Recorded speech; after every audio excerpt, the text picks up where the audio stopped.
ang mga kwento ng pag-ibig, kwento ng buhay at kwento ng pag-asa dito sa Barangay Love Stories. Love Stories.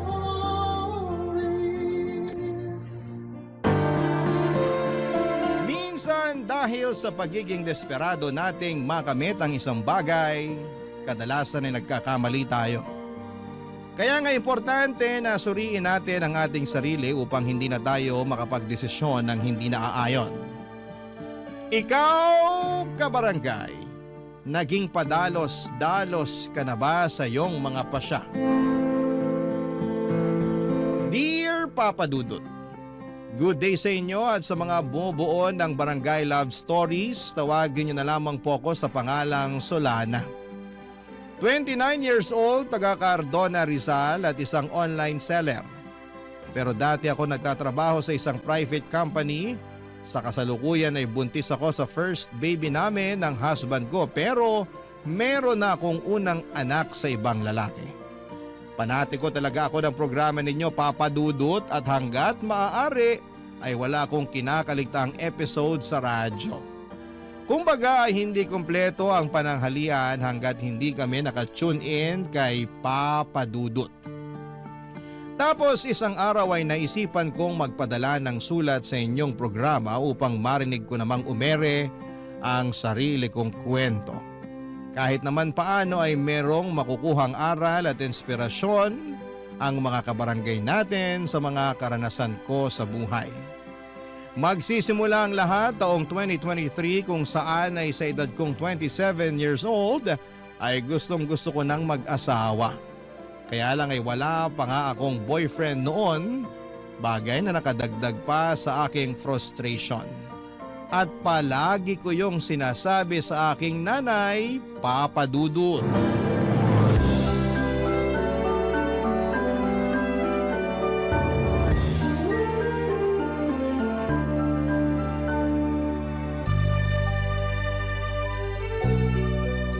Grabe na yun. Anong grabe? Yung classmate ko nung elementary at high school ay mag-aapat na yung anak. Tignan niyo yung post niya dito sa Facebook. Pinakita niya yung pregnancy test niyang positive. Ang dami nga nag-congrats sa kanya. Talaga? Tingin nga. Guling, di ba? Kasing edad mo lang din yan, ano? Mas matanda po ako ng 1 taon sa kanya. Ibig sabihin, 26 years old pa lang siya tapos nakaapat na anak na. Mismo. Naku, napakasipag naman nila mag-asawang gumawa ng bata. Hayaan mo na po. Buhay naman nila yan eh. Sa bagay, mahalaga lang naman dun hindi napapabayaan yung mga bata. Kahit mag-anak pa sila ng sangdosena, ayos na ayos lang. Grabe naman po sa sangdosena. Aba, nangyayari naman yun ah. Kami nga 18 magkakapatid, di ba? Mas grabe pala kayo, Nay. Ay, ewan ko sa'yo, Solana. Minsan napaka-OA mo. Sobra naman po kayo. Oh, totoo naman. Diyan pa lang sa mga reaksyon mo, akala mo unang beses mo palang narinig na 18 kami magkakapatid. Sensya na po. Hala, kinasal na pala siya? Sino?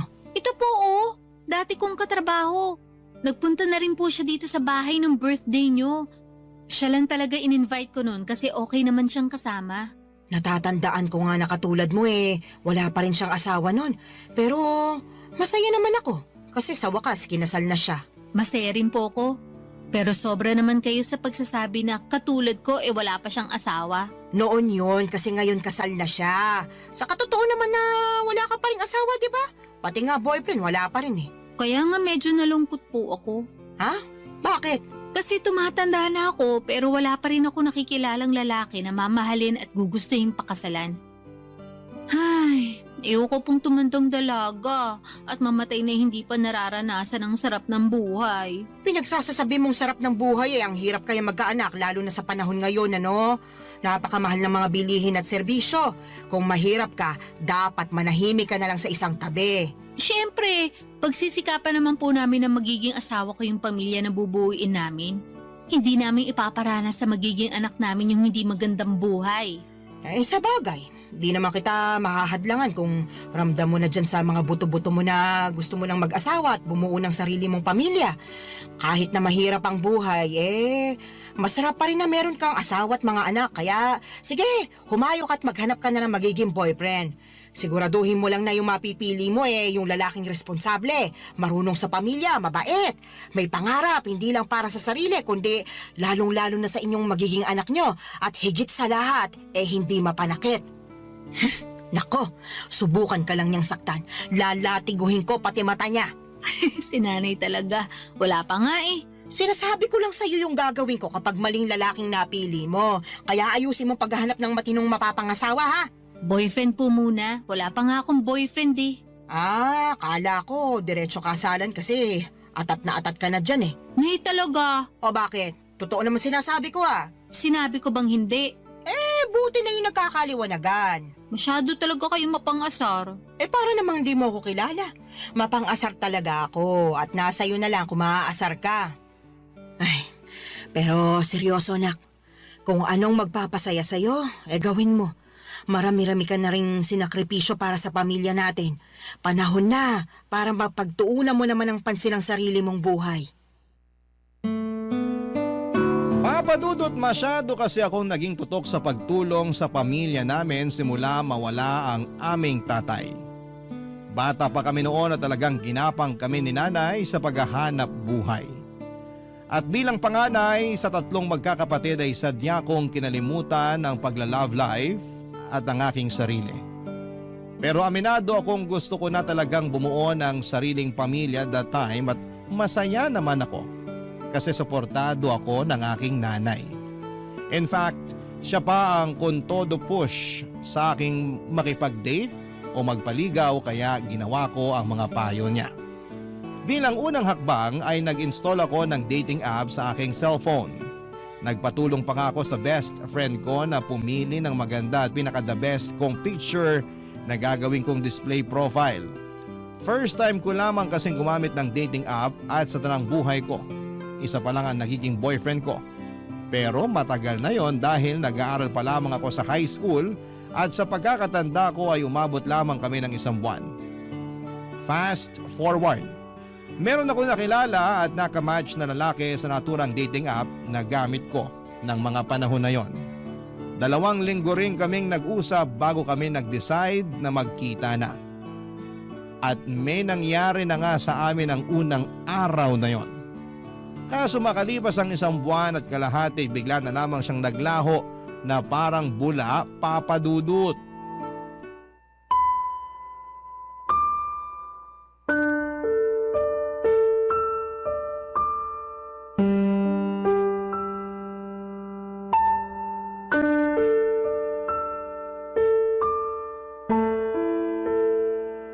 Nay, minulto niya ako. Sino? Yung lalaki na kilala ko online at nakadate. Minulto niya na ako. Paanong minulto? Bakit? Namatay na ba siya? Nay naman eh. Pinatay mo naman agad yung tao. Sabi mo kasi minulto ka, kaya anong iisipin ko kung di namatay na pala yung tao, di ba? Yun na nga. Kaso buhay na buhay pa po siya. At ang ibig sabihin ko sa minulto, naglaho na lang siya bigla na parang bula. Bigla na lang siyang hindi nagparamdam. Hindi ko na matawagan. At hindi na rin siya nagre-reply sa mga text ko. Naku, minulto ka nga. Sumalangit nawa. Nay naman eh. Sabi mo sa akin, nagkakamabutihan na kayo, di ba? Opo. Akala ko rin papunta na kami sa pagiging mag-boyfriend-girlfriend kasi okay naman yung date namin. Nagsabi pa nga siya na plano niya akong ligawan at pumayag naman ako. Kaya lang... Kaya lang ano? Nawala siya bigla pagkatapos niya makuha sa akin yung pagkababae ko. Hala ka.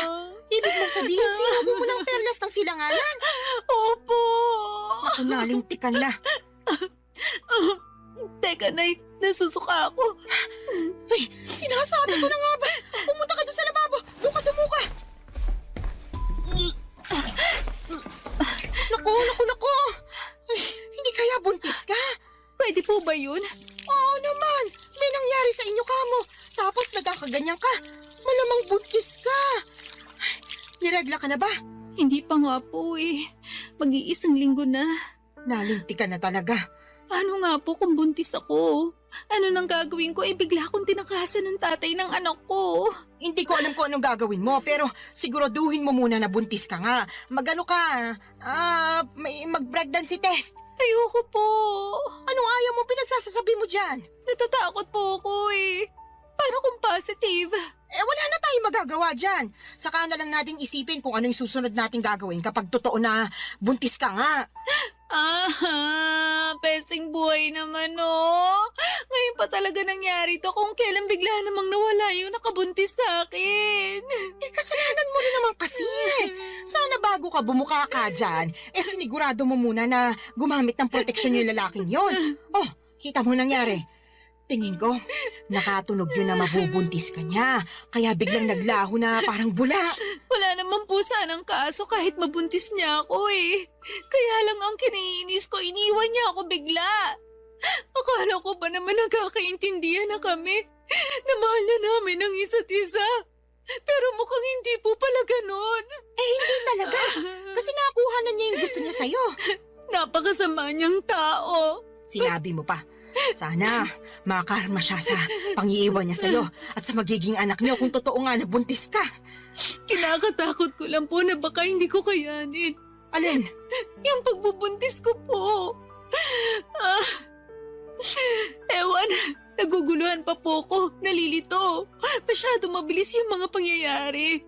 Kahit na anong mangyari, kailangan mong kayanin dahil nandyan na yan. Alangan namang ipalaglag mo yung dinadala mo Malaking kasalanan niya sa Diyos. Tsaka, hindi ka na bata, Solana. Nung nakaraan lang, naulit-ulit mong sinasabi na gusto mo nang magkaanak at magkaroon ng pamilya, di ba? O ayan na, magkakaanak ka na sakaling buntis ka nga. Kaya dapat kayanin mo. Huwag kang mag-alala. Nandito ang nanay. Akong bahala. Gagabayan kita. Papadudot ng sumunod na araw ay nakumpirma kong buntis nga ako. Buti na lang talaga ay nandyan ang nanay ko dahil kung wala siya malamang ay hindi ko na alam ang aking gagawin. Dahil sa biglang pagtakas ng lalaking nakabuntis sa akin ay natakot ako sa responsibilidad ng pagiging nanay sa baby na nasa sinapupunan ko ng mga panahong yon. Kaya nga malaki ang pasasalamat ko kay nanay dahil to the rescue siya. At kahit na extra challenge ang naging pagbubuntis ko ay si nanay ang katuwang ko, Papa Dudut. Unti-unti ay natutuhan kong mahalin ang baby na dinadala ko ng mga panahong yon. Inisip ko kasi na tama naman ang sinabi ni nanay. Walang kasalanan ang anak ko sa ginawa ng tatay niya. Sadyang meron lamang mga lalaki na hindi marunong magtaguyod ng pamilya. Nasa una lang magaling at duwag naman sa responsibilidad. Malas lamang ako kasi ganong klase ng lalaki ang natagpuan ko, Papa Dudut. Barangay Love Stories. Barangay Love Stories. Papa Dudut, makaraan ng 9 na buwan ay naipanganak ko ng malusog ang aking panganay. Nag-leave ako noon sa opisinang pinapasukan ko at noong matapos yun ay agad na rin ako nagbalik trabaho. Kailangan ko nang magdoble kayod upang matustusan ang pangangailangan ng anak ko. Alam ko na simula maging nanay ako ay dapat huli ko nang isipin ang aking sarili dahil laging unang-una ang kapakanan ng baby ko. Kaya lang ilang buwan pa lamang akong nagtatrabaho ulit ay nakaramdam na ako ng matinding kapaguran. At hindi yon yung klase ng pagod na nawawala kapag pinahinga mo, kundi naghahalo-halong pagod mentally and physically. Doon ko rin napagkumpara ang sitwasyon ko bilang single parent sa aking ibang katrabaho na merong healthy relationship sa kanilang mga asawa. Gusto ko lang naman ang katuwang sa buhay at mag-aalaga sa akin dahil matagal na panahon din ako ang nag-aalaga sa iba. Pati ba naman sa sarili kong anak ay ako pa ring mag-isa. Kaya nga binanggit ko yon sa nanay ko dahilan para sermonan niya ako ng todo-todo, Papa Dudut.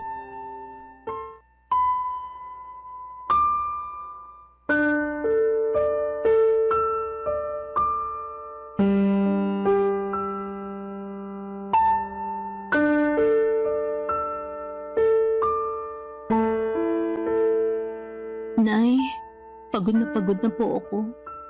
Kapag nasa opisina ako, hindi ako makapag-concentrate. Lagi akong lutang at nakatulala. Kaya nga nasisita ako ng boss ko at isang beses natawagan na ng pansin. Pero anong magagawa ko? Gusto ko na lang umuwi nung time na yon at magmukmuk sa higaan. Kaso alam kong hindi ko naman yun magagawa dahil kailangan kong alagaan yung anak ko pagdating ko rito sa bahay. Medyo mahirap nga yung pinagdaraanan mo, anak. Pero wala ka naman magagawa kasi kailangan mo magtrabaho pa rin para sa anak mo. Yun na nga po Imbis na sana nagpapahinga na lang ako rito sa bahay natin. At ako na yung nag-aalaga sa baby ko, kailangan ko pang umalis para magtrabaho. Thankful po ako na inaalagaan niyo yung anak ko. Pero ewan ko ba? Ano ba kasing problema? Pagod ka nga lang ba talaga o ano? Sa tono mo kasi para kang nagsisisi na nagkaanak ka. Yung totoo? Oh, sabihin mo yung totoo. Tama po kayo. Nagsisisi po ako na nagka-baby ako. Sula na naman! Kung naiintindihan lang ng anak mo yung sinabi mo, malamang magtatampo yung bata. Sarili niyang ina, pinagsisisihan siyang sinilang sa mundo. Ano pong magagawa ko kung yun ang nararamdaman ko? Wala, di ba?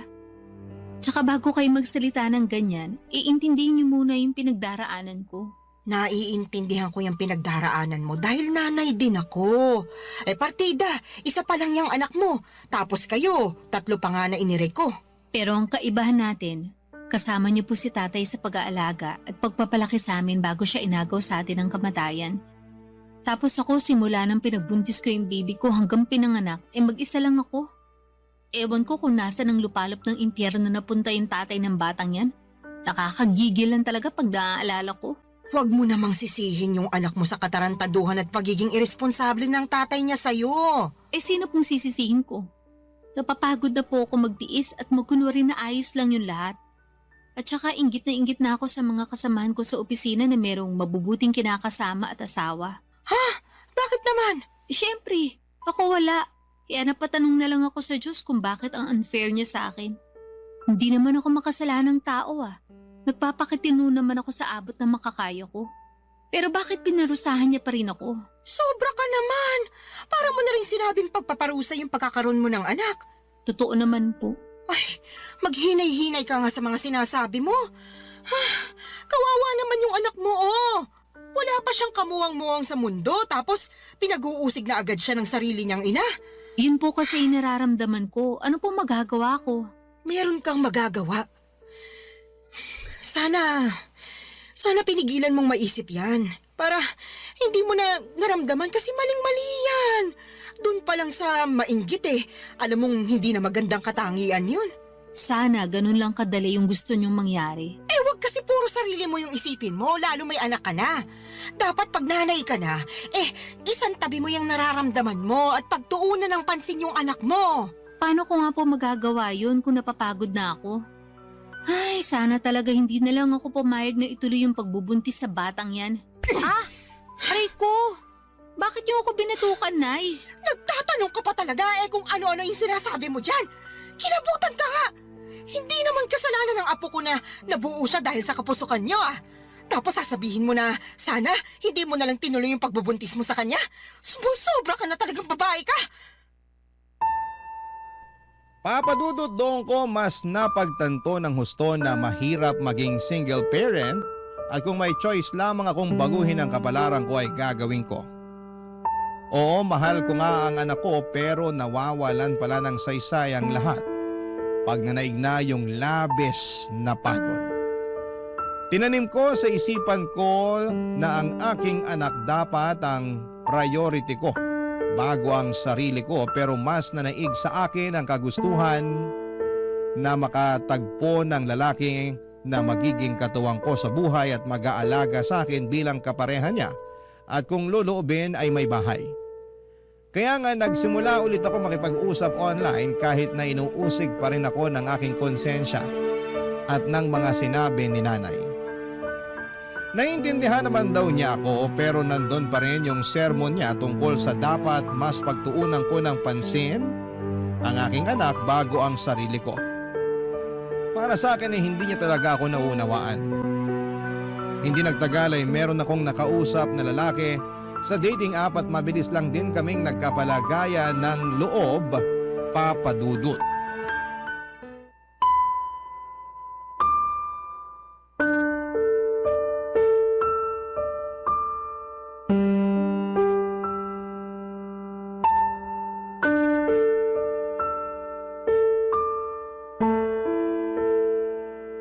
Anong sinabi mo, Solana? Pakiulit nga kasi parang nabingi yata ako. Nay naman eh. Ulitin mo kundi mababatukan kita. Sabi ko po, willing akong sumama sa lalaking nakakausap ko kung yayayain niya akong makipag-live-in sa kanya. Anong sinabi mo? Sasama ka sa lalaking yun eh. Paano yung anak mo? Sige nga. Yun nga po ang gusto kong pag-usapan natin. Kasi hindi ko masasama yung anak ko. Ni hindi ko pa nga sinasabi sa kanya na may anak na ako kasi, ewan, ayoko lang. Pakiramdam ko pag ginawa ko yun, baka mawalan siya ng gana sa akin. Kasi bihira lang naman yung lalaki na nagkakagusto at sumiseryoso sa mga single mom. Kahit na. Mahalaga pa ba yon?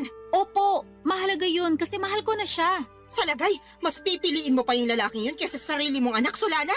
Hindi ko naman po inaalis yung pagiging nanay ko sa anak ko. Gusto ko lang po magsimula ng panibagong buhay. Magsimula ng panibagong buhay na hindi kasama yung anak mo, ganun ba? Opo, Kanino mo naman iiwan yung apo ko, Aber? sa inyo po. Ay, anak ka naman ng teteng. Ayaw niyo po ba? Napakagaga mong babae ka. Ano ba namang pag-iisip meron ka? May pasabi-sabi ka pa na hindi mo inaalis pagiging nanay mo sa anak mo pero ipapaalaga mo sa akin. Kahit na mahal ko yung apo ko, ikaw pa rin na nanay niya yung dapat na mag-alaga sa kanya. Alam ko naman po yun. Pero hindi ko na po siya kayang alagaan. Ano bang pinagsasasabi mong babae ka? Paano di mo kayang alagaan eh? Hindi naman mahirap alagaan yung anak mo. Napakabait niyang bata, normal din siya. Walang karamdaman, kaya paano mo nasasabi yan? Tatapatin ko na po kayo, Nay. Ayoko na po sa anak ko na yan kasi bunga siya ng pagkakamali. Oo, wala siyang kasalanan. Pero hindi ko lang talaga siya mapigilang sisihin sa ginawa ng tatay niya sa akin nung araw. At kahit na anong gawin ko paulit-ulit lang na bumabalik yung pangiiwan sa akin ng lalaking yun sa tuwing nakikita ko yung anak namin. Kaya sabihin niyo, paano ako makakausad? Gusto ko nang kalimutan yung pangyayaring yun. At ito lang yung paraan na pwede kong gawin. Napakapangit ng paraan mo sa totoo lang. Pangit na po kung pangit, pero desperado na ako. Tsaka wag po kayo mag-alala, kasi susustentuhan ko pa rin naman yung anak ko. Magtatrabaho pa rin ako ng mabuti para sa kanya. Pwede ka namang magtrabaho ng mabuti nang hindi mo siya kinakailangang iwanan sa akin eh. Ewan ko ba naman sa'yo, nak? Bakit ganyan ka mag-isip? Awang-awa tuloy ako sa anak mo kasi nagkaroon siya ng nanay na katulad mo. Para sa kaalaman mo ha, hindi lang perang pambili ng pangangailangan niya yung dapat na binibigay mo sa anak mo. Kailangan din niya ng pagmamahal mula sa'yo.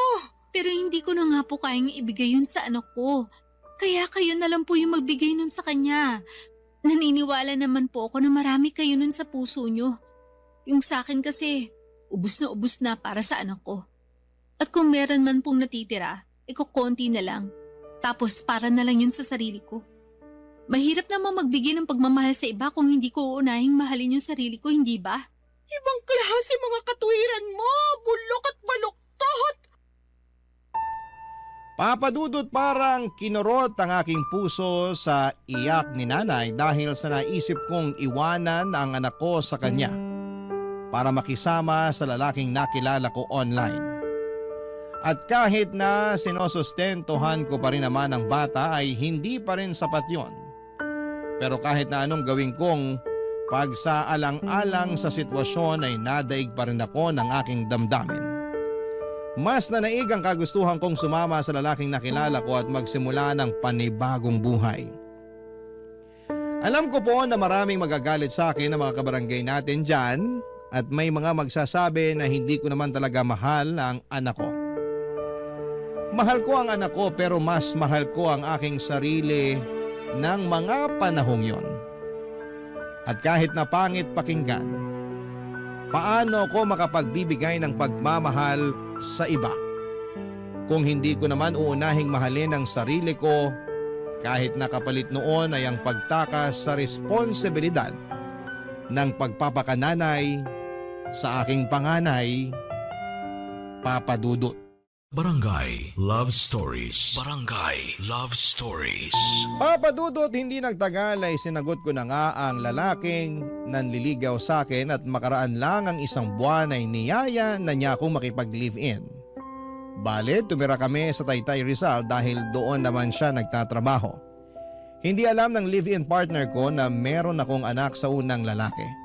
At sa totoo lang ay gusto ko na talagang hindi niya malaman, pero alam ko na wala namang lihim na hindi nabubunyag. Kaya sa huli ay inamin ko sa kanya ang totoo dahilan para maggalit siya sa akin. Hindi dahil may anak ako sa ibang lalaki kundi dahil hindi raw ako naging tapat sa kanya nung una pa lamang. Naintindihan ko naman ang pinanggagalingan ng galit niya, kaya humingi ako ng tawad. Hindi niya rin ako natiis dahil mahal niya ako at ang tanging hiling lang niya ay ipakilala ko sa kanya ang anak ko, kaya sinama ko siya sa bahay ng nanay ko sa Cardona, Rizal. At laking gulat ko dahil masayang masaya siya pagkakita sa aking anak. Kaya lang ay marami pa rin kaming bagay na hindi pinagkakasunduan habang nagpapatuloy ang aming pagsasama. Katulad na lamang noong isang beses na nag-away kami dahilan para mag-alsa balutan ako't umuwi sa aking nanay, Papa Dudut.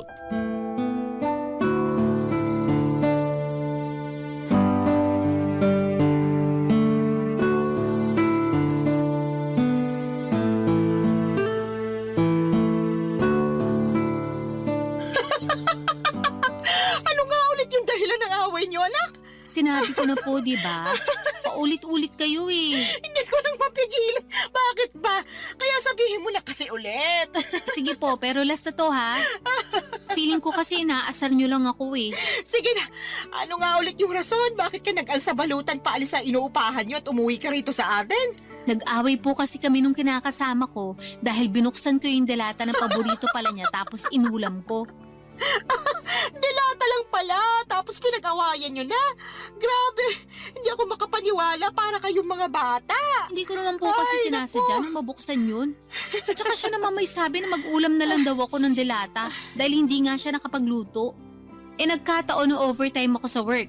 Tapos siya naman nagbago oras ng shift niya. Kaya umalis siya na maaga. Syempre, bilang wala na ring lakas magluto pa, naisip ko nga magbukas na lang ng delata.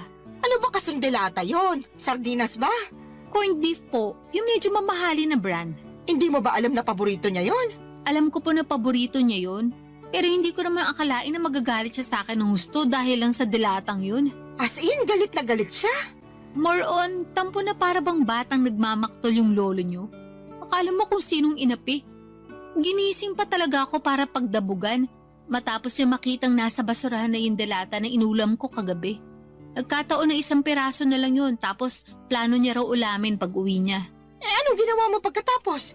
Syempre, nagalit din ako kasi para siyang tanga.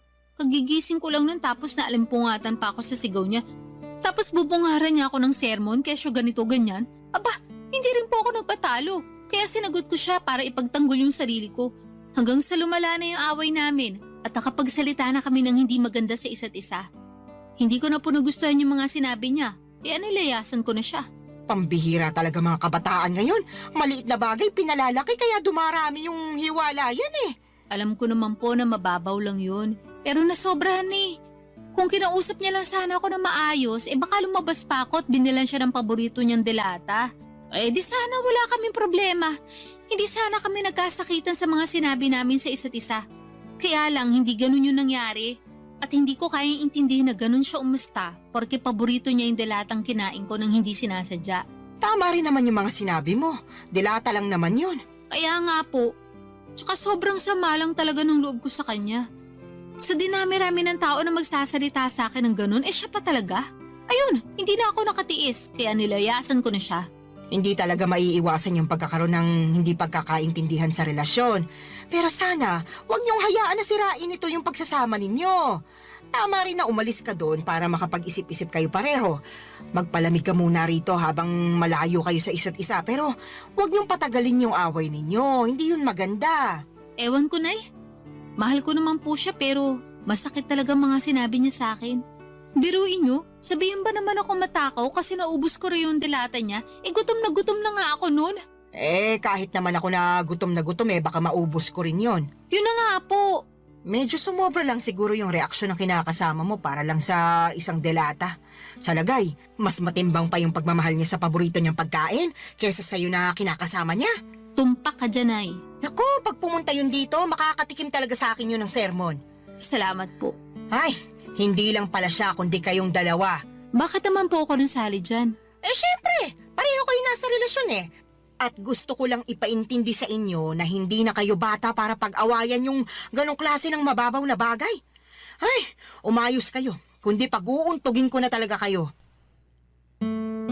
Papa Dudut, alam ko naman na mababaw lang ang dahilan ng pag-aaway naming yon.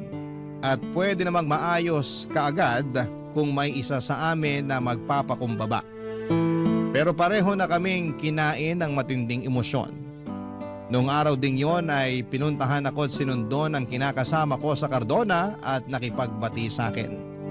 Humingi rin siya ng sorry kay nanay dahil naabala pa namin siya. Pero ayos lang naman sa nanay ko, sa halip ay pinayuhan niya kami na pag-usapan ng mga bagay-bagay at huwag na huwag agad paiirali ng galit. Kaya nga ginawa namin ang lahat para ayusin ang pakikipagkomunikasyon sa isa't isa para hindi na maulit ang mga nangyari. At masasabi ko na mabuti ang resulta noon sa pagsasama namin. Meron pa rin namang mga misunderstanding pero mas alam na namin kung paano yon ayusin. Saka pansin ko na sobrang mahal din talaga ng kinakasama ko ang aking anak sa ibang lalaki. At nakikita ko yon sa tuwing bumibisita kami sa bahay ni nanay. Kaya nga nagustuhan na rin siya ng nanay ko para sa akin bilang kinakasama. Pero nitong March 2025 lang ay may sinabi ako sa nanay ko na labis niyang kinabigla, Papa Dudut.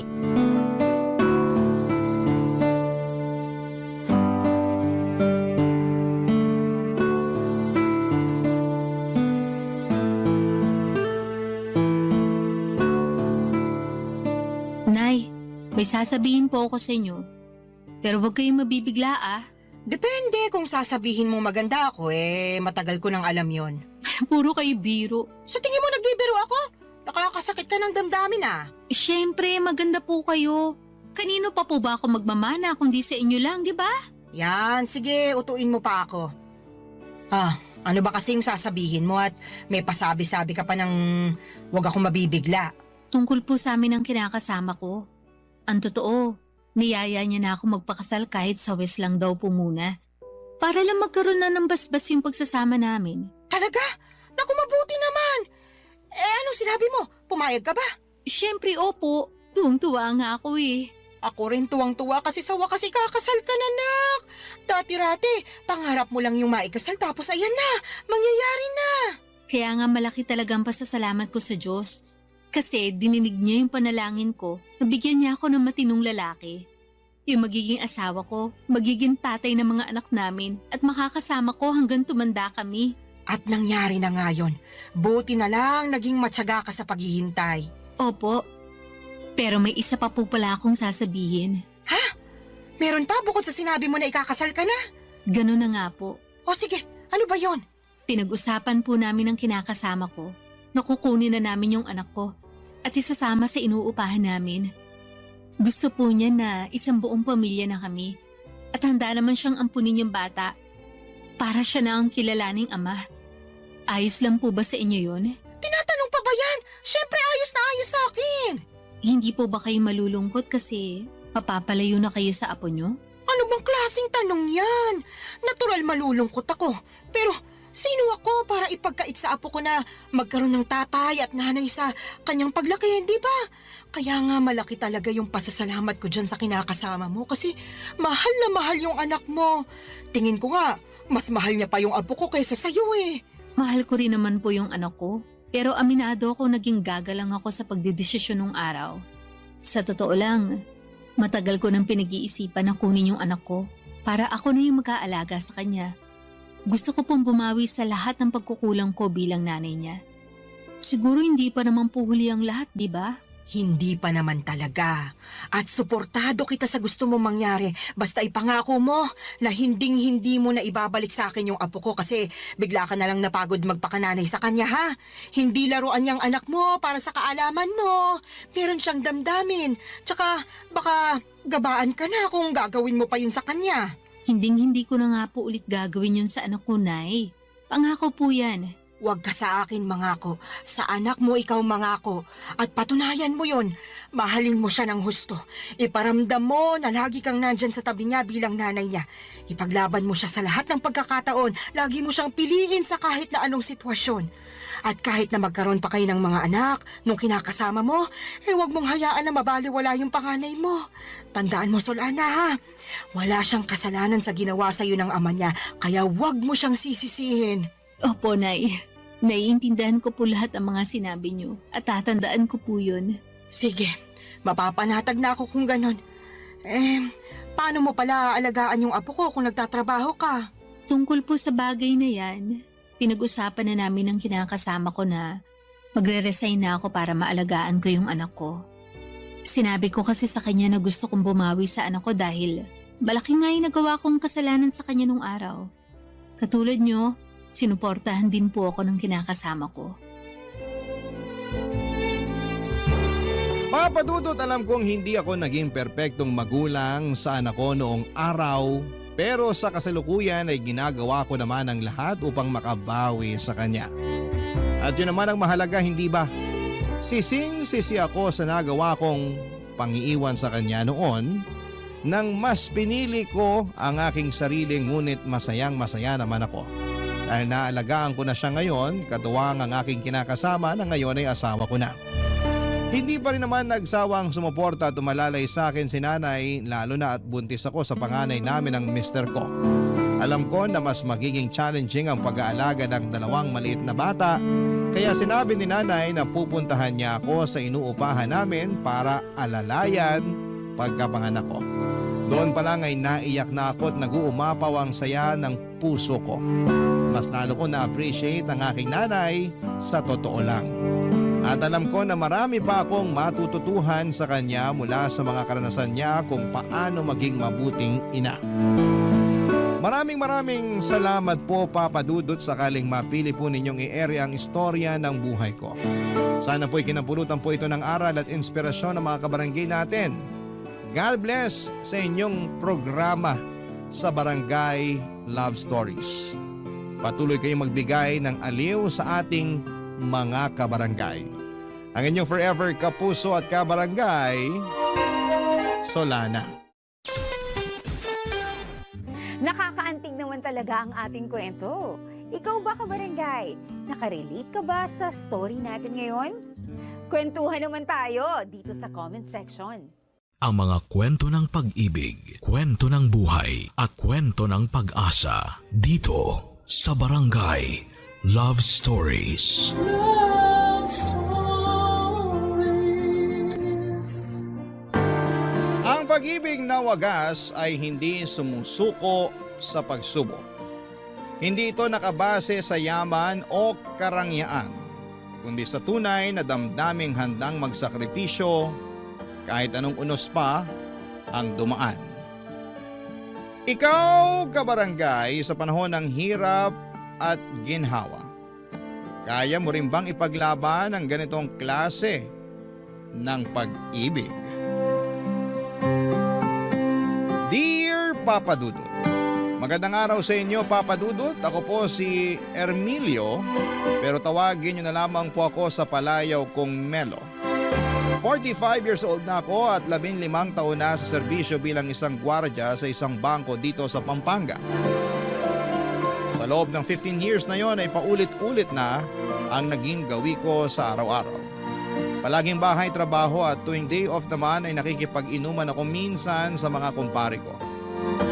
Panggabi ako sa trabaho at dahil ako ang bantay sa bangko tuwing sarado ito ay wala akong ibang ginawa buong magdamag kundi ang manood lang ng pelikula online habang hinihintay ang pagsapit ng umaga. Halos maubos ko na nga ang lahat ng mga action movie na available online. Kapag naman hindi ko trip ang manood ay nakikinig ako sa mga kwento ninyo para hindi ako antukin, Papa Dudut. Pagdating ng karelyebo ko ay dumadaan ako sa karinderya para kumain at saka magpahinga sa bahay.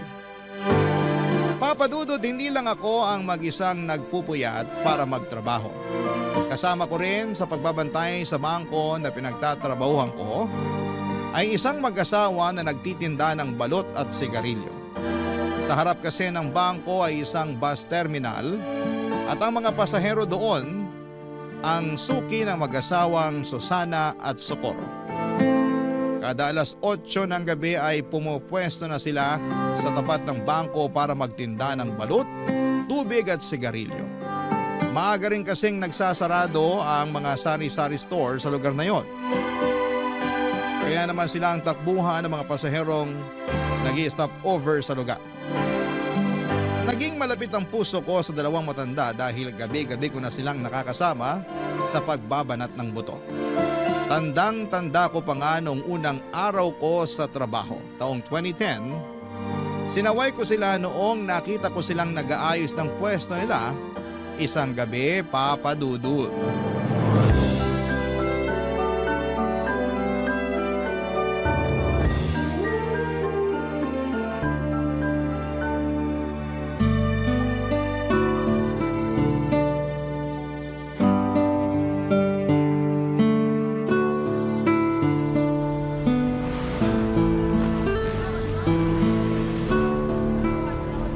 Itali mo ng maayos yung payong para hindi liparin.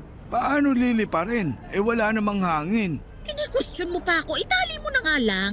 Hindi natin hawak ang panahon. Baka mamaya biglang lumakas ang hangin. Ito na, itatali ko na. Mawalang galang na po, Nay, Tay. Bawal po kayong magtinda rito. Pag-aari po ng bangko tong lugar eh. Hindi po kayo pwedeng pumwesto rito. Ay anak, matagal na kaming nagtitinda rito. Dito talaga yung pwesto namin. 10 taon na kaming pumapwesto rito, sir. Alam yan nung security. Ako na po yung bagong gwardya. Wala na po yung dati. Wala na si Rudy? Bakit? Anong nangyari sa kanya? Lumipat po siya ng agency. Di na raw po niya kaya magpuyat.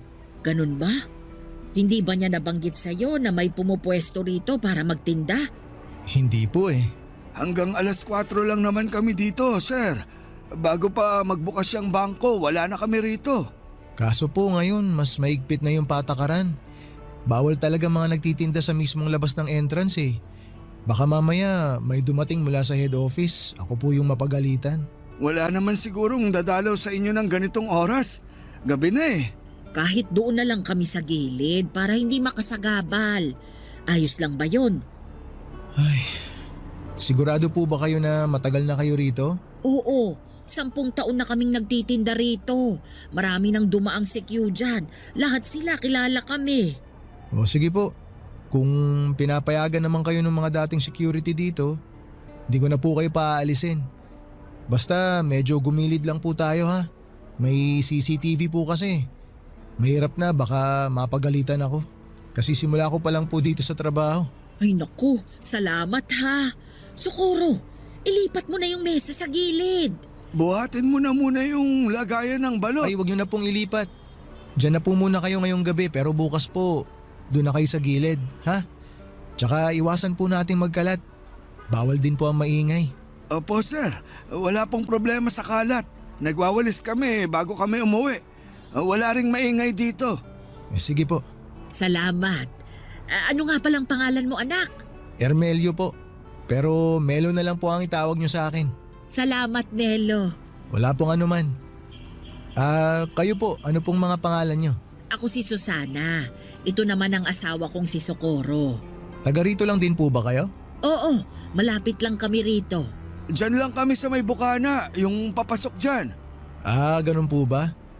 Ilang taon na po kayo? 60 na ako.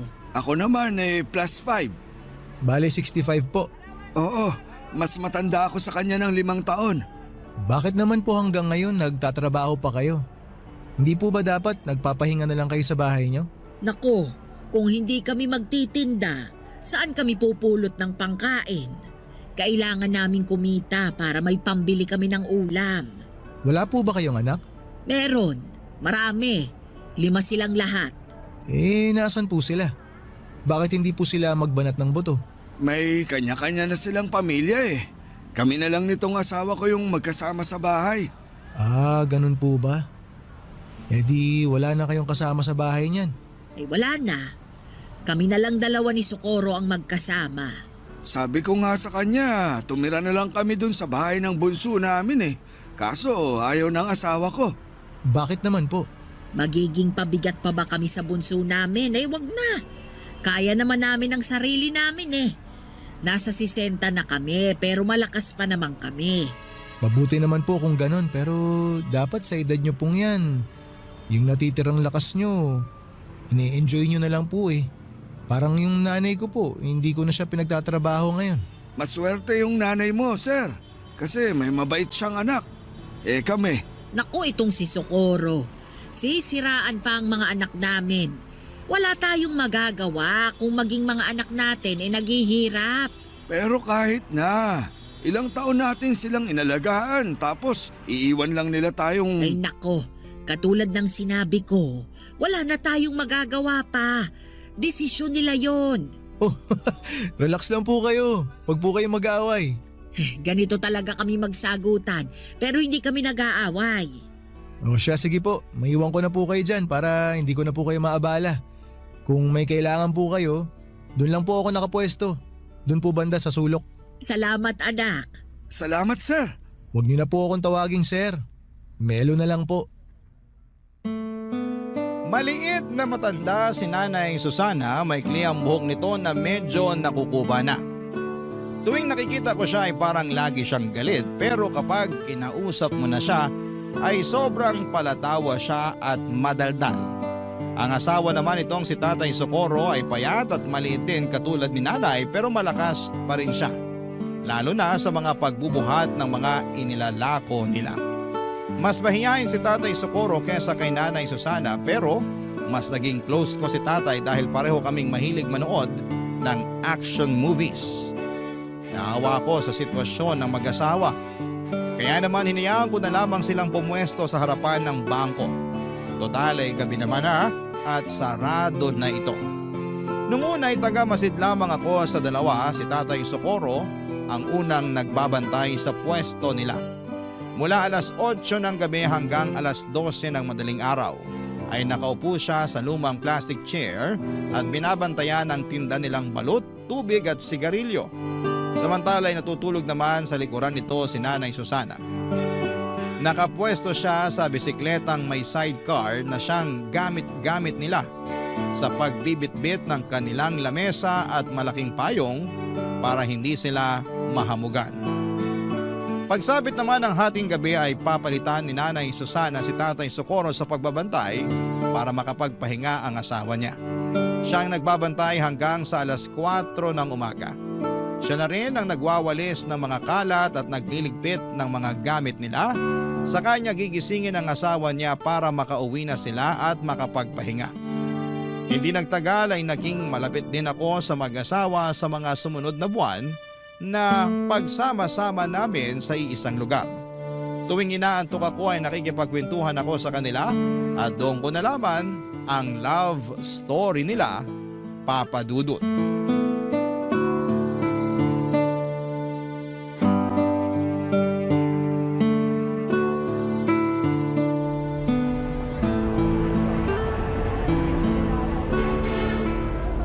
Tay, pabili po ako ng yosi. Isa lang. Anong yosi mo? Yung mentol po. Heto, 4 bayad niyan ha. Salamat po. Eto po bayad. Nag-yosi ka pala? Opo, pero minsan lang. Lalo na kapag inaantok po ako. Kung gusto mo, may kape ako rito para magising ka. Nagtitinda rin po kayo ng kape? Hindi. Nagdadala lang kami ng kape para kung sakaling antokin makakapagkape kami. Akala ko may binibenta rin kayong kape. Oh, hetong kape. Okay lang po, salamat na lang. Baka po wala ng kape si Nanay mamaya. May extra naman kami. Karaniwan kasi, nakakadalawa ako ng kape. Maraming salamat po . Timplahin ko na po tong isa. May maliit na thermos dyan sa may bike. Hanapin mo na lang. Yun po bang nasa tabi ni Nanay Susana? Oo, yun nga. Kunin ko na po. Ay sige, mamaya ako natitimplahin. Sarap po ng tulog ni Nanay. Oo nga eh. Napagod siguro kanina sa bahay. Naglaba eh. Mukhang sanay na sanay talaga kayo sa puyatan, ano? Ilang taon na po ulit kayo nagtitinda rito? Nasa 10 taon na rin siguro. Hindi ko na maalala kung kailan kami nagsimula eh. Paano naman po kayo nagsimula? Bakit nyo naisipang magtinda rito? May sari-sari store dati si Susana. Kaso nalugi. Nung umalis sa bahay yung bunso namin, nagpasya yung asawa ko na magtinda na lang ng balot dito sa may terminal. Tapos may mga naghahanap ng sigarilyo. Kaya nagdagdag na rin kami ng sigarilyo tsaka tubig na rin. Kumusta naman po ang kitaan? Sakto lang para sa aming dalawa. Kahit papaano, kumikita naman kami ng sapat para may pambili ng bigas.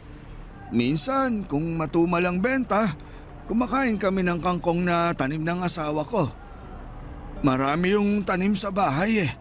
Meron siyang talong, sili, kamatis. Kung ano yung mga gulay na nasa bahay kubo na kanta, meron siya. Para po mas tipid, no? Ako nga gusto ko rin magtanim para may mapagkukunan ng ulam kapag kinapos. Kaso hindi mahilig yung mga bata sa gulay. Ilan na ulit anak mo? 3 po, isang lalaki tapos 2 babae. Pareho pala tayo. Isa lang din lalaki ko. Tapos babae na lahat. Matanong ko naman po kayo, Tay. Paano po kayo nagkakilala ni Nanay Susana? Mahabang kwento yan. Maaga kami nagkakilala niya ni Susana. Bata pa lang kami noon. Gaano po kabata?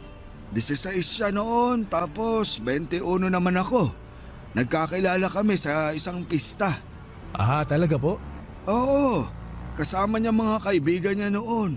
Puro sila sosyalin. Si Nanay? Oo, mayaman yan noon. Inhinyero ang tatay. Tapos po, anong nangyari? Pinili ako, kaya eto, naghihirap ngayon kasama ako. Hindi ko po maintindihan, Tay.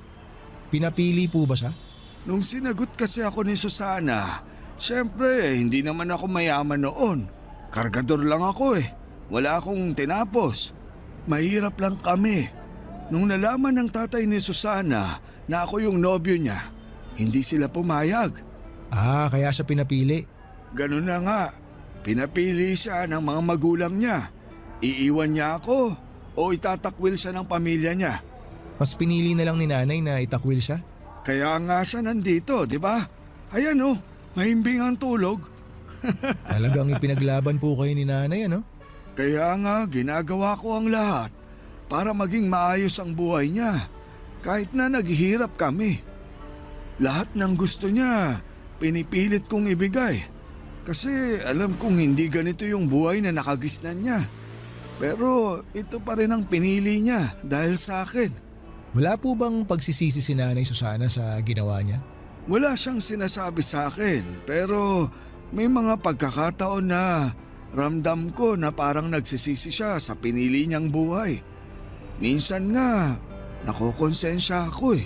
Bakit naman po kayo nakokonsensya? Kasi huli na nung napagtanto ko na hindi pala sapat yung pag-ibig lang para magkaroon ng magandang buhay. Hindi sapat na mahal niyo ang isa't isa. Minsan, napapaisip ako, kung hindi ako pinili ni Susana, siguro maganda na ang buhay niya ngayon. Pero kita ko naman po, Tay, na masaya si Nanay sa piling niyo. Tuwing magkasama kayo, naiinggit nga ako kasi ang sweet niyo pa rin tingnan. Kita ko sa mga mata niyo kung gaano niyo kamahal ang isa't isa. Kasi yun na lang ang meron kami. Wala kaming yaman. Ang meron lang kami ang isa't isa. Naantig ako sa love story nila Nanay Susana at Tatay Socorro. Pero sa parehong pagkakataon ay nalungkot din ako na hanggang sa pagtanda nila ay kayod kalabaw pa rin sila na para bang walang ipinagbago ang buhay nila noon hanggang sa kasalukuyan. Nakaka-relate ako sa kwento nilang dalawa dahil halos ganun din ang nangyari sa akin at sa unang babaeng inibig ko noon. Bago ko nakilala ang asawa ko ay meron akong babaeng minahal ng lubusan. Masasabi ko na siya ang taong bumasag ng puso ko ng sobra-sobra sa puntong muntik na ako mawala ng pag-asang makahanap pa ng pag-ibig. Nakilala ko siya sa isang charity event. Hindi pa ako gwardiya noon, tambay pa lamang ako dati na kung ano ang available na trabaho ay yon ang kinukuha ko. Naging driver ako ng isang NGO na tumutulong sa mga kabataang nakatira sa liblib na lugar. Miyembro siya ng naturang NGO at siya ang nanguna sa charity event na yon. Nasa passenger seat ko siya noon at sa kahabaan ng biyahe namin ay doon ko siya nakilala. Simula noon, Papa Dudut, tuwing kailangan nila ng driver ay ako na ang kinokontak nila. Hindi na mabilang ang charity na ginawa namin noon. Hanggang sa nagka-developan kaming dalawa. Nag-date kami ng ilang buwan hanggang sa sinagot niya ako. Tumagal po ang relasyon namin ng 2 taon pero naging patago ito. Hindi dahil sa kinakahiyaan niya ako kundi dahil alam niyang hindi papabor ang mga magulang niya kapag nalaman nilang ang boyfriend niya ay isang hamak na driver lamang. Noong natuklasan ng mga magulang niya ang relasyon namin, ay doon na natapos ang pagsasama namin. Sa kasamaang palad ay mas pinili ng ex ko ang magandang future niya kesa sumama sa akin sa hirap at sa ginhawa. Hindi katulad ni Nanay Susana. Love Stories. Barangay Love Stories. Matagal bago ako naka-move on sa pag-ibig na yon, Papa Dudut. Siya kasi yung first love ko na inakala kong makakasama ko na sa panghabang buhay. Masyado pa kasi akong bata noon para maniwala na ganon lang kadali ang pag-ibig. Hindi rin naman nagtagal ay nakahanap din ako ng babaeng tunay na ka-forever ko. Sabi nga nila kapag hindi napasayo ang isang bagay, ito'y dahil may ibang mas magandang bagay pa na darating para sayo. Ang naging pangalawang girlfriend ko ay siya na rin pong napangasawa ko. Isa siyang teacher na nakilala ko lamang dahil sa mga kaibigan namin. Nagtatrabaho na ako noon bilang gwardiya noong naging kami, Papa Dudut. Minahal niya ako ng buo at totoo at hindi naging hadlang ang estado namin sa buhay. Ngayon ay may 3 na kaming anak at kahit papaano ay nabibigyan naman namin ng maayos at komportableng buhay ang mga anak namin kahit na hindi kami mayaman. Kung ako ang tatanungin ninyo, Papa Dudut, ay wala akong pinagsisisihan sa naging takbo ng love life ko. Totoo na nasaktan ako noong nawala sa akin ang unang babaeng minahal ko pero never ko siyang sinisisi na mas pinili niya ang future niya kesa sa akin. Nakita ko rin kasi na naging maganda naman ang outcome ng pag-iwan niya sa akin. Dahil may common friends kami sa Facebook ay may time noon na dumadaan sa newsfeed ko ang post ng ex kong yon. Kasal na siya at nakapangasawa ng isang politiko. May 2 na silang anak at masaya na sila sa buhay nila katulad ko na masaya na rin ako sa sarili kong buhay. Kaya po natutuwa ako sa kwento ni Nanay Susana at Tatay Socorro dahil pinaglaban talaga nila ang pagmamahala nila. Isang gabi habang tulog si Tatay ay isang bagay ang tinanong ko kay Nanay Susana, Papa Dudut.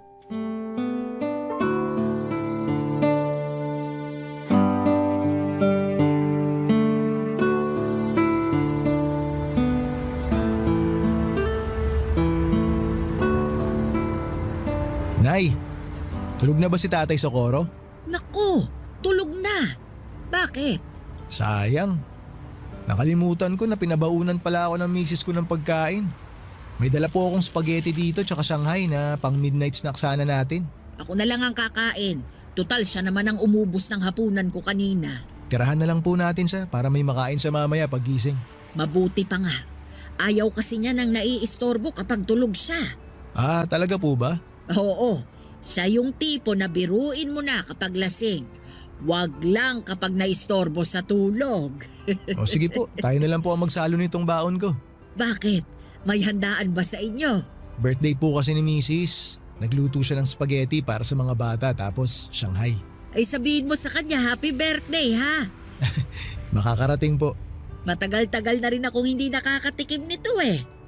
Alam mo, nung bata pa ako, kada kaarawan ko, hindi nawawala itong spaghetti. Favorite ko ito eh. Nabanggit nga po sa akin nung mga nakaraang araw ni tatay na mayaman daw ang pamilya niyo, Nay. Oo, 2 anak lang kasi kami, kaya kung ano yung mga gusto namin, ibinibigay talaga ng papa namin. Kahit kailan, hindi po ba talaga kayo hinanap ng mga magulang niyo? Hindi. Hindi ko alam kung sinubukan ba nila akong hanapin. Hindi rin kasi nila alam kung nasaan ako eh. Bakit po hindi nila alam? Kasi nagtanan kami ni Socorro. Walang nakakaalam kung saan kami nagpunta, pati mga kaibigan ko. Eh nung araw na yon, tinalikuran ko lahat-lahat. Ibig niyo pong sabihin, simula noon, hindi niyo pa rin po nakikita ang pamilya niyo? Nagpunta ako sa libing ng nanay ko. Yun na yung huling pagkikita namin. Nakakalungkot naman po yun. Eh yung tatay niyo po? Mas nauna siyang namatay. Hindi ako nakapunta noon kasi wala akong pamasahe. Ipinagdasal ko na lang siya. Pero wala naman po kayong pinagsisisihan sa mga naging desisyon niyo sa buhay, Nay. Kasi maganda na yung buhay niyo noon eh. Ako? Nako, marami akong pinagsisisihan. Tulad po ng ano? Na sana hindi na lang ako nakipagtanan. O hindi kaya bago ako nakipagtanan, dinala ko yung mga alahas ko para may maisasanla ako. Nagsisisi po ba kayo na pinili niyo si Tatay Socorro? Eh, sino ba naman ang may gusto ng ganitong buhay, 'di ba? Masyado pa akong bata noon eh, at sa pag-ibig. Akala ko kakayanin ko lahat kasi kasama ko ang taong minamahal ko. Pero hindi pala ganun yun. Iba ang realidad sa mga pelikulang napapanood natin. Kung babalik po kayo sa nakaraan, Nay, tingin niyo ba iibahin niyo yung naging takbo ng buhay niyo? Hindi. Wala akong babaguhin. Wala po. Akala ko po ba... Hindi naman porket nagsisisi ako. Ibig sabihin nun gusto ko nang burahin yung mga nangyari sa buhay ko. May mga pagsisisi ako, pero wala akong babaguhin. Alam mo kung bakit? Bakit po? Kasi naging masaya ako. Yun yung isang bagay na ayaw kong mawala sa akin. Masaya ako na si Socorro ang napangasawa ko. Masaya ako na nagkaroon kami ng maraming anak. Masaya ako na sa kabila ng hirap ng buhay, magkasama pa rin kami hanggang ngayon. Masaya ako kasi napatunayan namin sa mga magulang ko na kaya naming magtagal kahit wala kaming itinatagong yaman. Lahat ng sayang yon ay dahil kay Socorro. Nakakatuwa naman po yun.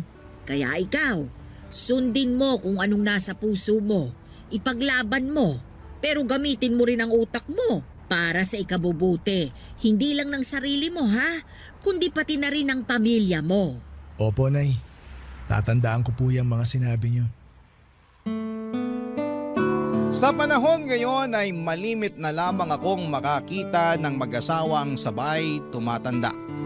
Katulad nila Nanay Susana at Tatay Socorro ay dalangin ko rin na makasabay ang asawa ko hanggang sa pagtanda ko. Parang napakahirap na rin kasing makahanap ng kabiyak. Nasasamahan tayo hanggang sa pagtanda natin. Kung hindi nasisira ang relasyon ng mag-asawa dahil sa pangangaliwa, minsan ay mas maaga namang kinukuha sa langit ang isa. Kaya maswerte ang mag-asawa dahil napanindigan nila ang pangako nila sa bawat isa na magsasama hanggang sa pagputi ng mga buhok nila. Nakakainggit dahil hindi yon nagawa ng mga magulang ko. Maaga kasi kaming iniwan ni tatay matapos siyang malunod noong mga bata pa lamang kami dala ng kalasingan. Nasa dagat kami noon at nagsiselebrate ng birthday ng kapatid ko. Nagiinuman sina tatay kasama ang mga kapatid nito noong nagpaalam siya para umihi. Makaraan nga ang ilang minuto ay hindi na siya bumalik pa. Noong hinanap namin siya ay nakita siya ng tiyuhin ko na nakadapa sa buhanginan. Ang ulo nito ay nakalubog sa mababang parte ng dagat. Tuwing nakikita ko sina Nanay Susana at Tatay Socorro ay parang natutunaw ang puso ko sa saya. Sila kasi yung klase ng pag-ibig na pinapangarap ng marami. Pag-ibig na nagsimula noong mga bata sila at napanindigan nila hanggang sa tumanda na sila. Sila yung pag-ibig na hindi naranasan ng mga magulang ko at pag-ibig na gusto ko ring maranasan balang araw.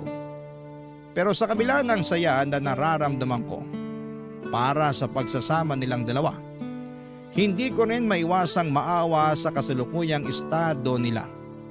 Sa edad nilang yon, dapat ay nagpapahinga na lamang sila. Hindi na rin kasi maganda sa kalusugan nila ang nagpupuyat para lamang kumita.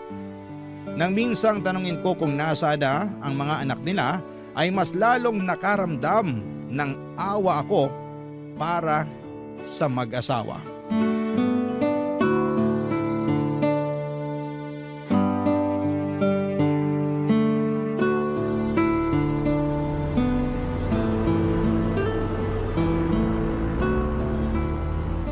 Melo, ano yung pinapanood mo? O tay, kayo po pala. Hali po kayo rito, maganda tong pinapanood ko. Bagong upload lang. Si Eddie Garcia ba yan? Opo. Tabi nga tayo. Ay, total wala pa namang bumibili. Sige po. Matumal talaga kapag ganitong oras, no? Oo, mamayang alas 12 pa yung dating ng sunod na bus. Talagang kabisado nyo na po yung pagdating ng mga bus, ah. Dekada ba naman na akong nagtitinda rito? Kabisado ko na ang lahat. Wala po ba kayong ibang trabaho noon? Meron. Dati akong konduktor, tapos naaksidente ako. Kaya hirap na akong makabiyahe ng malayo. Buti po kinaya nyo na buhayin yung mga anak nyo, no? Marami yun, ah. May sari-sari store kami noon. Yun yung negosyo ng asawa ko. Ang lakas nun dati, kaso nalugi. Bakit naman po nalugi? Maraming gumaya eh. Sunod-sunod na nagkaroon ng sari-sari store dun sa lugar namin. Kaya ayun, nagkaagawan ng suki. Kaya po ba dito na lang kayo nagtinda? Ganun na nga.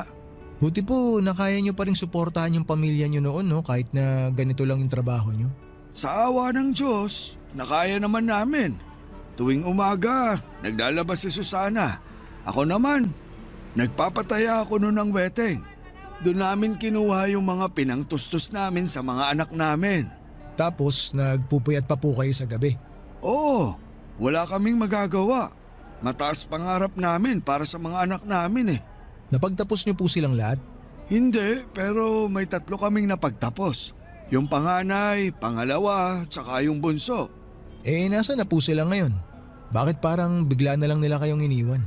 Yung panganay, nurse sa abroad. Dinala siya doon ng asawa niya. Kaso parang nakalimot na eh. Maganda na kasi buhay nila doon. Yung pangalawa naman, namatay sa aksidente sa motor. 24 lang siya noon. Yung pangatlo, nagtana naman. Nagmana sa amin. Yung dalawa po, tay, nasaan? Yung pangapat, may sarili ng pamilya. Marami din sila, kaya problema din nila yung pera. Yung bunso, yun yung tumutulong sa amin noon. Pero simula nung nagkapamilya, medyo nagigpit na rin ang sinturon. Wala naman po ba kayong tampo sa kanila na para bang pinabayaan na lang nila kayo ni nanay? Wala naman. Ang mahalaga sa amin nagampanan namin ng maayos yung trabaho namin bilang magulang.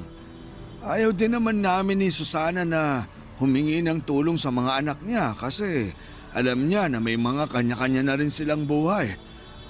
Kahit hirap na yun, ayaw niyang maging pabigat sa ibang tao. Nakakalungkot naman po yun. Kung ganun ginawa sa akin ng mga anak ko, malulungkot ako. Mantakin niyo, tay, ha? Pinalaki ko sila ng maayos tapos bigla na lang nila akong iiwan kapag nakatayo na sila sa sarili nilang mga paa. Yun naman talaga yung trabaho natin bilang magulang eh.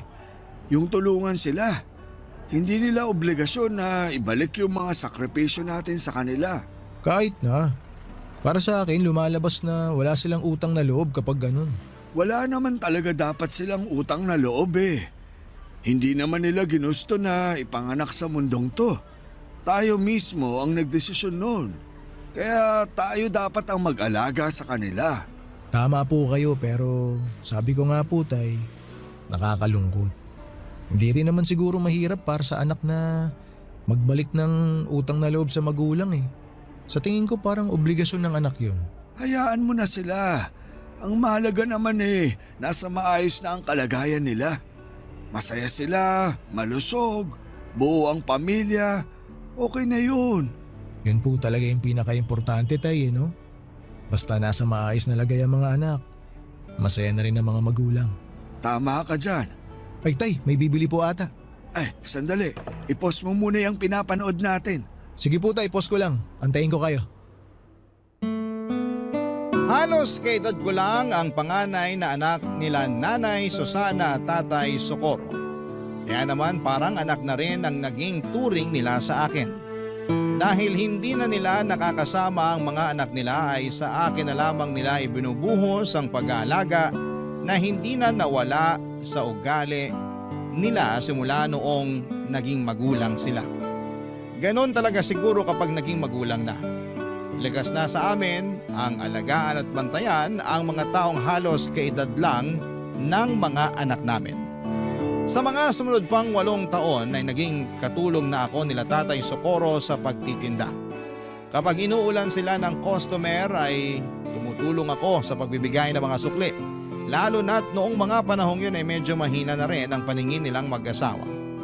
Sa sobrang pagiging malapit ko sa kanila ay dinadalhan pa nila ako ng hapunan para makasabay ko silang kumain bago sila magtinda.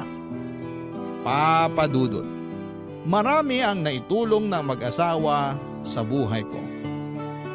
Bukod sa mga nakakasama at nakakausap ako or nakakausap ko sila sa pagbabantay buong magdamag ay sila na rin ang naging karamay ko noong namatay ang nanay ko. Kung hindi dahil sa kanila ay mag-isa kong haharapin ang kalungkutan gabi-gabi habang nasa trabaho ko. Pero dahil sila ang nakakasama ko tuwing nasa trabaho ako ay nabawasan ang lumbay na nararamdaman ko kahit papaano.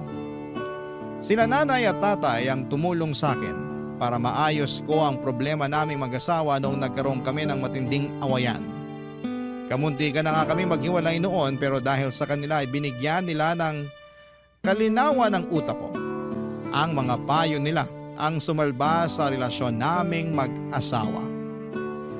Papa Dudut, hindi biro ang 15 years na pinagsamahan namin nila Nanay Susana at Tatay Socorro. Sa tagal at lalim ng pagsasama naming tatlo, hindi ko ine-expect na darating din pala ang araw kung kailan magkakahiwalay-hiwalay kaming tatlo. Papa Dudut. Barangay Love Stories. Barangay Love Stories. Marami na akong alaala kasama sina Nanay Susana at Tatay Socorro na kung sisimulang kong ikwento ngayon ay aabutin tayo ng maraming araw. Pero bilang ibinahagi ko na rin ang kwento nila sa inyo, Papa Dudut, ay magandang i-share ko na rin sa inyo ang ilan sa mga hindi ko malilimutang memory kasama ang dalawang matanda. May pagkakataon noon na kahit maulan at may bagyo ay lumalabas pa rin sila para magtinda. Inabutan kami noon ng baha na umabot hanggang binte. Hindi na nila noon kayang makauwi ang mag-asawa dahil sa lakas ng buhos ng ulan at bugso ng hangin. Ang ginawa ko kahit bawal magpapasok sa bangko ay pinasilong ko na muna sila sa loob pansamantala kahit na pinagalitan ako ng management pagkatapos noon. In-invite ko rin sila noon na nang nagdebu ang panganay ko. Sobrang saya nila Nanay Susana noon dahil marami silang pagkain na i-take home.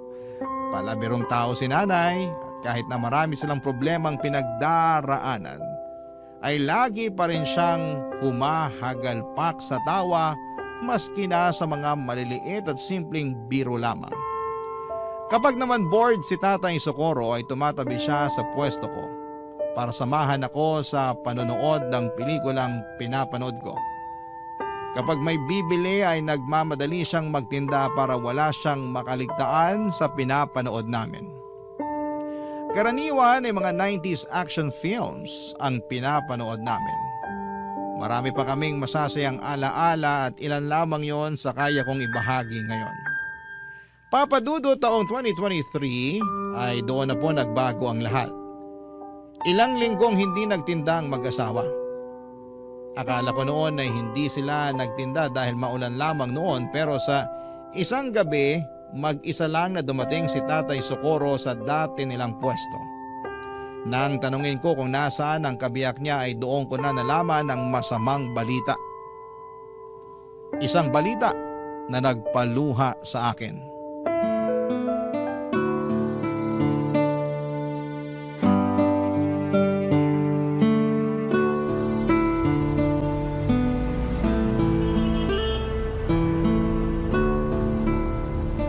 Tay Socorro, kumusta na po kayo? Ilang linggo rin kayo nawala ni Nanay Susana ha? Mabuti naman ako, Melo. Hindi niyo po ata kasama si Nanay ngayon, Tay. Nasa ospital siya ngayon. Ha? Bakit po? Ano nangyari kay Nanay? Di ba matagal na siyang inuubo? Opo, binilhan ko pa nga po siya ng gamot para mawala yung ubo niya eh. Ayun, mas lumala yung ubo niya. Nung nagsuka na siya ng dugo, itinakbo na namin siya sa ospital. Hala, akala ko ubot sipon lang meron si Nanay. Malala na pala. Kaya nga eh, medyo nahirapan na rin kasi siya sa paghinga kaya natakot na kami. Yung bunso ko ang nagsabi na itakbo na siya sa ospital. Eh, kumusta na po si Nanay ngayon? Nasa ospital pa rin siya.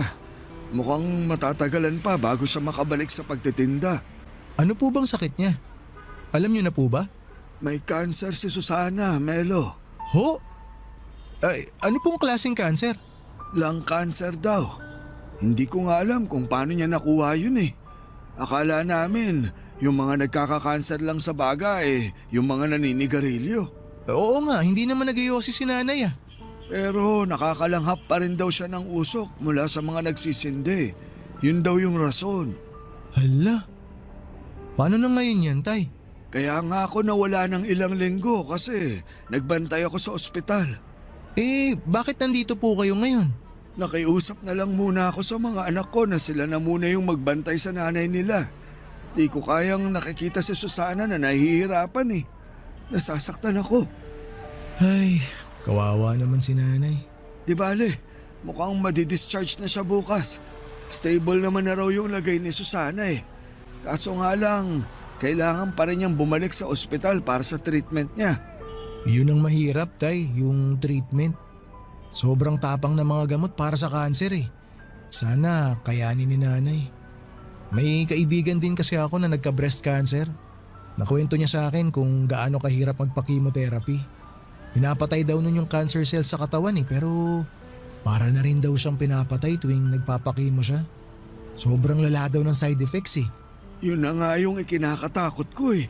Nabanggit din niya ng doktor sa amin. Pero ang assessment nila, malakas pa naman raw si Susana. Kaya kakayanin pa rin daw naman niya yung side effects na sinasabi mo. Pero sinabi rin niya sa amin na hindi raw matatanggal ng chemo yung sakit niya. Mapapahaba lang daw nito yung buhay niya. Ay, bakit naman daw po? Hindi ko alam. Siguro dahil sa edad niya. Sabi ng anak ko, baka raw hindi kayanin ni Susana yung mga gamot. Pero kahit ganon, gusto nilang ilaban yung buhay ng nanay nila. Kahit pala papano, nag-aalala rin sila sa nanay nila. Nakakatuwa naman. Sabi ko naman sa'yo, hindi man namin laging nakikita ang mga anak namin. Alam kong handa silang tulungan kami kapag nangailangan kami. At least mapapanatag na ako na hindi kayo nag-iisa. Nandyan pa rin yung mga anak nyo. Eh, kumusta po ngayon ang kalagayan ni Nanay Susana? Ayun, medyo mahina pa rin ang katawan. Ewan ko nga eh. Simula nung tinurukan nila ng kung ano-anong gamot, mas lalo siyang nanghina eh. Hayaan niyo po, Tay. Ipapanalangin ko po na gumaling agad si Nanay. Salamat, Melo. Yun na lang talaga ang kaya nating gawin ngayon. Ipagpasa Diyos ko na lang ang lahat. Huwag po kayong mag-alala. Fighter si Nanay.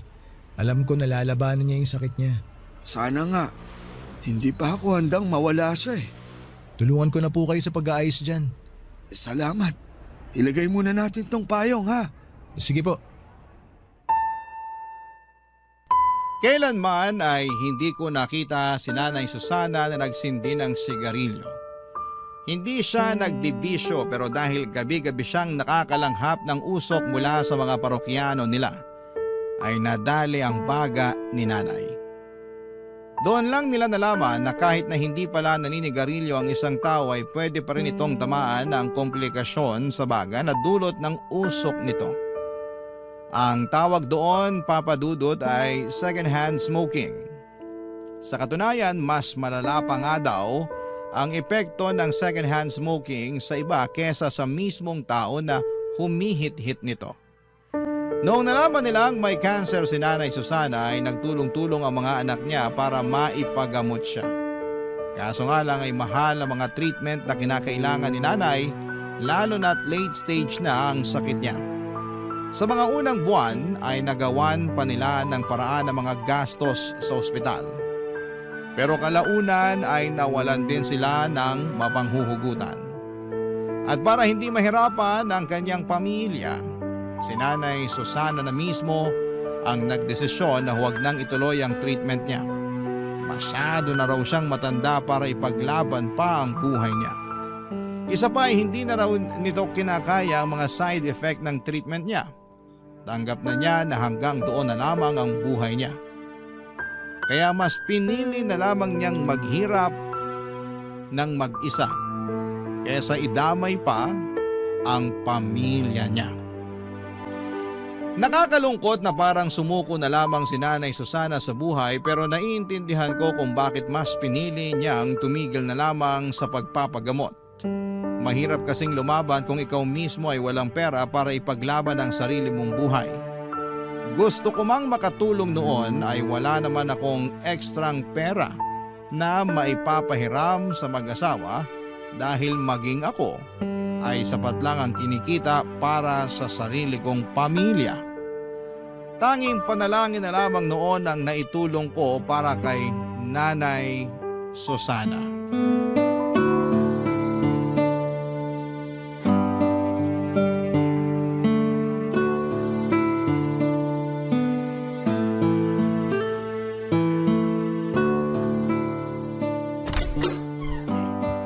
Susana, hulaan mo kung sinong nandito. Sino? Ako po to, Nay. Si Melo. Ay, ikaw ba yan, Melo? Anong ginagawa mo't naparito ka? Wala naman po. Gusto ko lang po kayong makita ulit. Namiss ko kayo eh. Matagal na kayong hindi nagpapakita sa pwesto. Kailan po kayo babalik? Nako, mukhang malabo nang mangyari yan. Bakit naman ho? Eh di wala nang kasama si Tatay Socorro niyan magtinda ng balut. Kaya niya na yan, matanda na siya. Anong kaya? Ikaw yung hinahanap-hanap lagi ng mga parokyano natin. Opo, ang dami po naghahanap sa inyo, Nay. Nagtataka na nga rin yung iba bakit di raw po kayo nagpapakita sa kanila eh. Kumusta naman po kayo, Nay? Eto, mukhang mamamatay na. Nay, wag naman po kayo magbiro ng ganyan. Si Susana talaga, kung ano-anong pinagsasasabi. Ay bakit? Totoo naman na. Tingnan niyo nga ako. Mukha pa bang kaya kong bumalik sa dati? Oo naman po. Makakabalik po kayo sa dati. Magtiwala lang po kayo. Makikita nyo, mabilis kayo makaka-recover. Nako, hindi na ako umaasa dyan. Bakit naman, Nay? Tumigil na ako sa pagpapagamot. Inaantay ko na lang na malagutan ako ng hininga. Si Nanay talaga oh. Abay, totoo. Nakikita mo ba ang itsura ko? Ang payat-payat ko na. Hirap na nga akong makatayo ng mag-isa eh. Medyo sumeksi nga po kayo eh. Pero alam ko naman po na makakabalik pa rin kayo sa dati. Tiwalang-tiwala po ako sa pag-aalaga sa inyo ni Tatay Socorro eh. Hindi ba, Tay? Oo naman. Wala eh. Gusto ko mang mabuhay pa ng matagal. Diyos na mismo ang nagpasya. Hindi mo naman alam kung yan talaga ang gusto ng Diyos eh. Bakit mo siya pinapangunahan? Hanggang ngayon ba, Socorro? Hindi mo pa rin matanggap na mamamatay na ako? Hindi. Kailanman, hindi ko tatanggapin na mamamatay ka na. Mas mabuti pang ako na lang yung mamatay kaysa ikaw. Tingnan mo to, ang drama. Nako, bakit po ba patay ang pinag-uusapan natin? Wala pong mamamatay kahit isa sa inyo kasi matagal pa po tayong magkakasama. Melo, matanda na ako. Hindi ko nakakayanin pang labanan tong sakit kong to. Yung mga mas bata nga sa akin nadadali pa eh. Partida nagpapagamot pa ang mga yon. Paano na lang ako na matanda na nga, tumigil pa sa pagpapagamot. Ang bilis nyo naman pong sumuko, Nay. Habang humihinga, wag po kayong mawala ng pag-asa. Tanggap ko na malapit na kaming magkita ni kamatayan. At saka kahit ngayon pa kami magharap, hindi ako natatakot. Hindi po kayo natatakot na mamatay, Nay? Hindi. Tingin ko, nagawa ko naman na lahat ng kailangan kong gawin sa buhay eh. Masaya ako sa naging takbo ng buhay ko. Kaya handa na ako. Ang totoo niyan, hindi takot yung nararamdaman ko ngayon eh. Alam mo kung ano? Ano po? Lungkot. Nalulungkot lang ako kasi iiwan ko na yung asawa at mga anak ko. Hindi ko na makikitang lumaki yung mga apo ko. Hindi ko na matutupad yung pangako ko kay Socorro na magsasama kami sa hirap at ginhawa. Matagal mo na akong sinamahan sa hirap. Hindi mo na kailangang isipin yun. Melo, may hihilingin lang sana akong pabor sa'yo.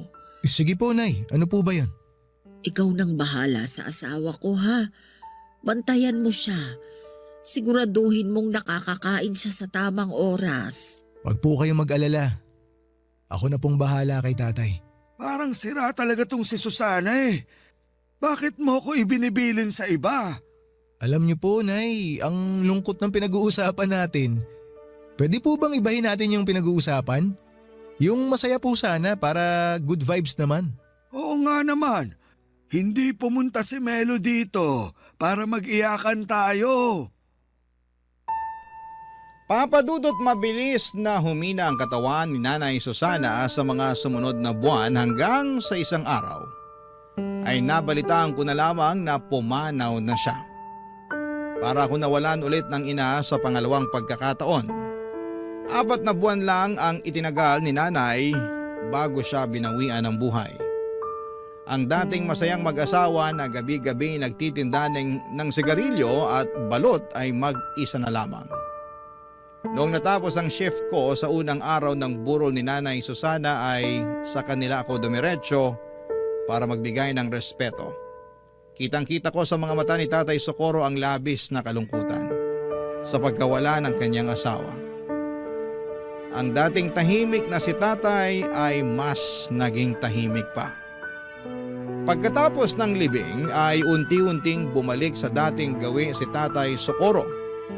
Ipinagpatuloy nito ang pagtitinda ng yosi at balut kahit na mag-isa na lamang siya. Kung sila ang naging sandalan ko noong namatayan ako ng ina, ginawa ko naman ang lahat para ako naman ang maging sandalan ni Tatay sa pagkawala ni Nanay Susana. Kapansin-pansin ang pagbabago sa ugali ni Tatay. Hindi na siya gaanong makwento at lagi na lamang siyang nakatulala sa kawalan. Hindi ko na nga siya noon maimbita para manood ng pelikula. Isang buwan ang lumipas habang abala ako sa panonood sa cellphone ko. Isang gabi ay nagulat ako nung isang babae ang napasigaw sa may pwesto ni Tatay Socorro. Nagmamadali akong lumapit sa kanila noong nakita kong nakatumba na si Tatay mula sa kinakaupuan niya. Ang kwento sa akin ng babae ay bibili sana siya ng balut pero tulog ang matanda. Sinubukan niya itong alugin para magising pero sa halip na magising ay natumba siya. Agad akong tumawag ng tricycle at tinakbo namin si Tatay sa ospital pero idiniklara siyang wala ng buhay. Namatay siya nang hindi namin namamalayan. Papadudot atake sa puso raw ang sanhi ng pagkamatay ni Tatay Socorro. Siguro'y ganon talaga nila kamahal ang isa't isa ni Nanay Susana na hindi nila kayang mapaghiwalay. Isang buwan lang ang pagitan ay sumunod kaagad si Tatay kay Nanay Susana. Ngayon tuwing nakikita ko ang dati nilang pwesto ay napapangiti na lamang akong mag-isa. habang binabalikan ang mga masasayang alaala naming tatlo. Iba na ngayon ang tindera doon pero hanggat nabubuhay ako ay hindi ko makakalimutan na minsan ay may dalawang matanda na nagpakita sa akin ng tunay na kahulugan ng tunay na pag-ibig. Dito na po nagtatapos ang sulat ko at maraming salamat po, Papa Dudut, ang inyong kapuso at kabarangay forever, Melo. Kwentuhan naman tayo dito sa comment section.